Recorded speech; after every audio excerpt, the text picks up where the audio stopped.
I stared at the hospital bill in my trembling hands, the numbers blurring through my tears. $175,000 for my daughter Lily's heart surgery. Money we didn't have. Money I couldn't possibly gather in time. I thought about my parents, about their sprawling mansion in Connecticut, about the $200,000 they had just spent on my brother Andrew's wedding 3 months ago. A lavish affair with ice sculptures, a 10-piece orchestra, and caviar that nobody even ate. My phone felt heavy in my hand as I dialed their number. I hadn't asked them for anything in years, not since I married Dan against their wishes. Dan, a hard-working teacher without the pedigree my parents thought their daughter deserved. Dan, who had died 2 years ago in a car accident, leaving me alone with our 7-year-old daughter who had been born with a congenital heart defect. Eleanor. My mother's voice was crisp, formal, as if addressing an acquaintance rather than her daughter. "This is unexpected." "Mum," I whispered, my voice cracking. "It's Lily. She needs surgery. Her condition has worsened, and if she doesn't get it within the next month—" I couldn't finish the sentence. A silence stretched between us, heavy with unspoken words. "How much?" she finally asked. $175,000. Insurance won't cover it because it's an experimental procedure. But it's her best chance, Mum. Her only chance." Another silence. I could hear my father's voice in the background asking who was calling. "Eleanor needs money for her daughter's surgery," my mother said to him, her hand partially covering the receiver, but not enough to muffle her words. "The one with the heart problem. The one with the heart problem. Not our granddaughter. Not Lily. Eleanor." My mother's voice returned, clear and firm. "You know our position on your life choices. You rejected our guidance when you married that man. You chose your path. We can't simply bail you out whenever you face consequences." My blood turned to ice. "Consequences? Mum, this is Lily's life we're talking about. Your granddaughter. She's an innocent child. Perhaps you should have considered these possibilities before rushing into an imprudent marriage with someone who couldn't provide adequate health insurance," she replied coldly. "We just spent a significant amount on Andrew's wedding. The economy isn't what it used to be. Even for us." I hung up without another word, rage and despair clawing at my insides.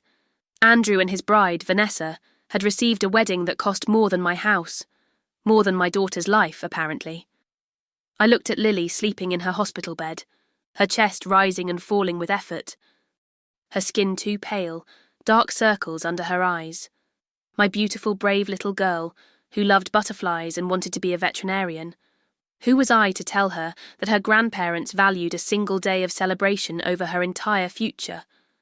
That night, as I sat beside Lily's bed, watching the monitors tracking her weakening heart, I made a decision.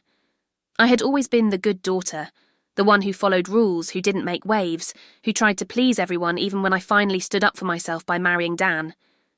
But for Lily, I would become someone else. Someone who would move heaven and earth, someone who would not take no for an answer. I pulled out my laptop and began to type. "My name is Eleanor Winters. My 7-year-old daughter Lily needs heart surgery to survive, but her grandparents, Richard and Victoria Hamilton, just spent $200,000 on their son's wedding and refused to help save her life." The post went live on every social media platform I could think of. Then I emailed it directly to every single guest who had attended Andrew's wedding, all 250 of them. I found their addresses in an old copy of the wedding programme I'd kept. I attached photos of Lily in the hospital, of her medical reports, of the wedding invitation with its gold leaf detailing and ridiculous wax seal. By morning my phone was ringing non-stop. First it was my mother, her voice shrill with anger. "Take it down immediately," she hissed. "Do you have any idea what you've done? People are calling us. The Whitmores just withdrew from the charity gala committee. Your father's colleagues are asking questions." "Will you help Lily?" I asked calmly. "This is blackmail, Eleanor." "Will you help Lily?" I repeated, my voice steady despite the hurricane of emotions inside me. "We can't be manipulated like this. You need to take responsibility for—" I hung up again. The local newspaper called next, then a regional news channel. Then several of my parents' friends, people I'd known all my life but who had discreetly ignored me after my parents semi-disowned me for marrying Dan. "Eleanor, darling," said Mrs. Blackwell, my mother's oldest friend. I had no idea. Victoria never mentioned that Lily was so ill. "They don't mention Lily at all, Mrs. Blackwell," I replied, surprised at how steady my voice remained. "They didn't visit when she was born. They've never sent her a birthday card. They don't acknowledge her existence unless forced to." A sharp intake of breath. I'm so sorry, dear. Victoria always said you had drifted apart. Drifted apart? Is that what she calls disowning your daughter for marrying someone without a trust fund? By the afternoon, a local news crew was outside the hospital. I granted them an interview, Lily's doctor beside me confirming her condition and the urgency of her situation. I didn't have to work to look desperate and exhausted. I was both. My brother Andrew called that evening. "Ellie, what the hell?" He sounded genuinely shocked. "Why didn't you tell me Lily was this sick?" "I tried." "Andy, 3 times in the last month you never called back." A pause. "I've been busy with the honeymoon and moving into the new house. The house Mum and Dad bought you as a wedding present." I couldn't keep the bitterness from my voice. "Ellie, this isn't fair. You can't publicly shame our parents like this. What isn't fair is that they spent more on your wedding cake than they're willing to spend to save their granddaughter's life." Another pause. "Have you actually asked them directly for help?" "Yes, Andy. I literally begged them yesterday. Mum said I was facing the consequences of my life choices by marrying Dan." "Shit," he breathed. "I didn't know. I swear, Ellie, I didn't know it was this bad." "Well, now you do." The next morning, as I was helping Lily with her breakfast, my parents walked into the hospital room. My mother was immaculately dressed as always, not a hair out of place. My father looked older than I remembered, his face set in grim lines. "Eleanor," my mother said coldly, "we need to speak privately." "Anything you have to say to me, you can say in front of Lily," I replied. My mother's eyes flickered to Lily, perhaps really seeing her for the first time in years. Lily looked back with curious eyes so like Dan's that it sometimes took my breath away. "Is that my grandma?" Lily asked in her small voice. My mother flinched as if struck. "Yes, sweetheart," I said. "This is your grandmother Victoria, and your grandfather Richard. You have pretty earrings," Lily said to my mother, and I saw something crack in Victoria Hamilton's perfect facade. "Thank you," she replied stiffly. My father cleared his throat. "Eleanor, your public display has caused significant problems. Our phones haven't stopped ringing. Your mother had to leave the country club yesterday because people were whispering." "How terrible for you both," I said flatly. "Meanwhile, Lily's heart is failing a little more each day." "We've come to resolve this situation," my father continued as if I hadn't spoken. He took out his checkbook, an actual checkbook because Richard Hamilton was too old school for digital banking, and began writing. "This should cover the procedure and follow-up care." He tore out the check and handed it to me. $250,000, more than I had asked for. "Thank you," I said, taking the check and folding it carefully into my pocket. "You'll take down those posts immediately," my mother said. It wasn't a question. "I will," I agreed. "But we need to be clear about something. This doesn't fix what's broken between us. This doesn't erase years of neglect. This is the bare minimum of human decency, helping save your granddaughter's life." "Your ingratitude is astounding," my mother hissed. "My ingratitude?" I laughed, though there was no humour in it. "You abandoned me when I needed you most. You've ignored your granddaughter her entire life. You spent more on Andrew's wedding than on your other child and grandchild combined throughout our lives. And now you want gratitude for finally doing the right thing, only after being publicly shamed into it. We should go." "Victoria," my father said, taking my mother's elbow, "we've done what we came to do." As they turned to leave, Lily's small voice stopped them. "Will you come see me after my operation? I'm scared, but the doctor says I'll be able to run and play afterward without getting so tired." My parents froze. And for a moment, just a moment, I saw genuine shame cross my mother's face. "We'll see," my father said stiffly, and then they were gone. The surgery was scheduled for the following week. As I sat in the waiting room, staring at the second hand of the clock as it ticked through the longest 6 hours of my life, I was surprised to see Andrew walk in, followed by his new wife, Vanessa. "Ellie," he said, embracing me awkwardly. "How is she doing?" "She's still in surgery," I replied, too emotionally drained to maintain my anger at him. "They said it could take up to 7 hours. Andrew sat beside me. Vanessa, whom I'd only met once at their wedding, sat across from us looking uncomfortable. "I had no idea things were this bad with you and Mum and Dad," Andrew said after a long silence. "I mean, I knew they were upset about Dan, but I thought they'd gotten over it." "They never got over it," I said. "They cut me off completely. When Dan died, I sent them a letter telling them. They didn't respond. They didn't come to the funeral. They didn't call to check on Lily or me afterward." Andrew's face paled. "I didn't know about Dan. Mum told me you were both fine, just busy. She said you'd moved away and preferred your privacy." I stared at him. "Are you serious? They lied to you about Dan dying?" He looked genuinely shocked. "Ellie, I swear I didn't know. I would have been there. I would have helped." I studied my brother's face, the brother I'd grown up with, who had taught me to ride a bike, who had defended me against bullies in elementary school. Somewhere along the way we'd grown apart, separated by our parents' expectations and manipulations. "I believe you," I said finally. "But Andy, how could you not know? How could you accept that I'd just disappear from family gatherings, that I'd never call, that Lily and I wouldn't be part of your life?" He looked away. Shame evident in his expression. "I didn't ask enough questions," he admitted. "It was easier not to. Mum and Dad always had an explanation, and I took the path of least resistance." Vanessa spoke up then. "I asked about you," she said quietly. "Multiple times. Victoria always said you were estranged by your choice, that you rejected the family because you married against their wishes." "And you believed that?" I asked. "No," she said, surprising me.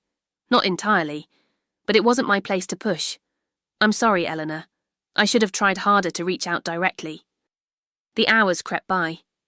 Andrew and Vanessa stayed, bringing coffee and sandwiches that none of us ate. And finally, Dr. Patel emerged, still in her surgical scrubs, looking tired but with a small smile on her face. "Ms. Winters, the surgery was successful. Lily did very well.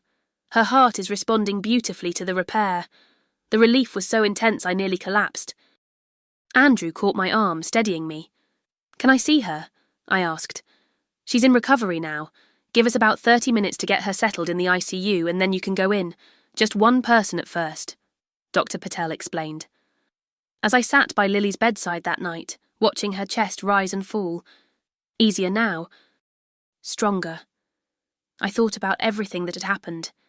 The desperate measures I'd taken, the bridges I'd likely burned, the truth I'd forced into the light. Andrew and Vanessa had gone home, promising to return the next day.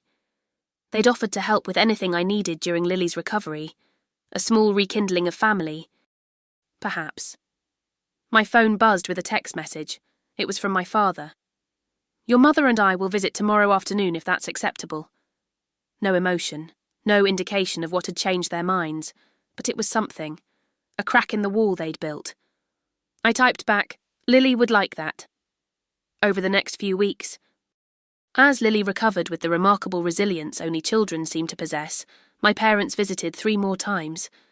The visits were awkward, stilted, but they came. My mother brought a teddy bear on their second visit. My father asked Lily about school. Small steps, tiny cracks in decades of coldness. I didn't forgive them, not really. Some wounds run too deep for simple forgiveness. But for Lily's sake, I allowed the possibility of something new to grow in the space between us. One afternoon, as my mother and I sat in uncomfortable silence while Lily napped, she finally spoke about what had happened. "We were wrong," she said, the words seeming to physically pain her. "About Dan. About you. About everything." I said nothing, waiting. Your father and I, we come from a certain world, with certain expectations. When you chose differently, we felt it reflected poorly on us. It was prideful and cruel. And we've paid for that pride by missing years with our granddaughter. She looked down at her perfectly manicured hands. I'm not asking for forgiveness, Eleanor. I don't deserve it, but I am asking for a chance to do better. Why now? I asked. Because you were publicly shamed? Because your friends at the country club might think less of you? She flinched but didn't deny it. That was part of it, yes, she admitted. But seeing Lily in that hospital bed, hearing her call me Grandma, I realised what we'd thrown away. What I'd thrown away. My own granddaughter doesn't know me because of my pride. It wasn't enough. Not nearly enough to make up for years of rejection and pain. But it was honest, at least. I don't know if we can ever have a normal relationship, I told her. Too much has happened. But for Lily's sake, I'm willing to try something new. Not picking up where we left off, but starting from here, with clear boundaries and expectations. My mother nodded, a tear slipping down her cheek, the first I'd seen from her since I was a child. 6 months later, Lily was running through the sprinklers in our small backyard, her laughter filling the air, her scar fading a little more each day. My parents had set up a trust fund for her education. Andrew and Vanessa visited regularly, becoming the uncle and aunt Lily deserved. The walls between us hadn't come down entirely, but windows had been opened. Fresh air was circulating in spaces that had been stagnant for too long. I never took down the original social media posts. They remained as a testament to what had happened, to the lengths I had to go to save my daughter, to the cold calculation that had valued a wedding over a child's life. Some of my parents' friends never looked at them the same way again. Some family relationships remained strained. But Lily was alive, running, laughing, planning her future as a veterinarian who would heal sick animals. Sometimes the most loving thing you can do is stand your ground. Sometimes healing can only begin after the wound has been fully exposed to the light. As I watched my daughter play, I thought of Dan. She's going to be okay, I whispered to the sky. We both are. Lily looked up then, catching my eye, her smile brighter than the sun. Mom, come play. And I did. If you like this story, please like this video, subscribe to the channel, and share your impressions of this story in the comments. To listen to the next story, click on the box on the left. I watched the hospital monitor beeping steadily, the rhythm of my daughter's heart now strong and even. The surgery had been a complete success, but the journey to get here had forever changed our family. I remember the day Dr. Patel had first told us about Lily's deteriorating condition, how the experimental procedure was her best hope, and how my world had shattered when I realised we couldn't afford it. Dan should have been here for this moment. My wonderful husband, taken too soon in that senseless accident, would have moved mountains to save our daughter. Instead, I had to face my estranged parents alone. Had to swallow my pride and beg them for help, only to be refused in the coldest possible terms. The contrast still burned inside me. $200,000 for my brother's lavish wedding, with its champagne fountains and custom-designed ice sculptures that melted away by midnight, but not a penny for their granddaughter's heart. Consequences of your life choices, my mother had said, as if marrying a teacher instead of the hedge fund manager they'd selected was a crime deserving of a death sentence for my innocent child. I still don't regret what I did next. The viral post exposing their callousness, the media attention, the shame that finally accomplished what love and basic human decency couldn't. When my father handed me that check in Lily's hospital room, his face tight with controlled fury, I felt no triumph, only sadness at what our family had become. But now, watching Lily sleep peacefully in her hospital bed, her colour already better than it had been in months, I allow myself to hope. Not just for her physical recovery, but for something else too. Andrew's unexpected support, my mother's tearful, halting apology, my father asking Lily about her favourite books during his last visit. Family is complicated, my neighbour Mrs. Chen had told me once. Sometimes it breaks so it can heal stronger in different places. I touched the scar on Lily's chest, evidence of both trauma and healing. Perhaps our family is not so different, Broken, but with the possibility of mending. Different, but perhaps stronger where the breaks occurred. Lily stirs, her eyes fluttering open. "Mom?"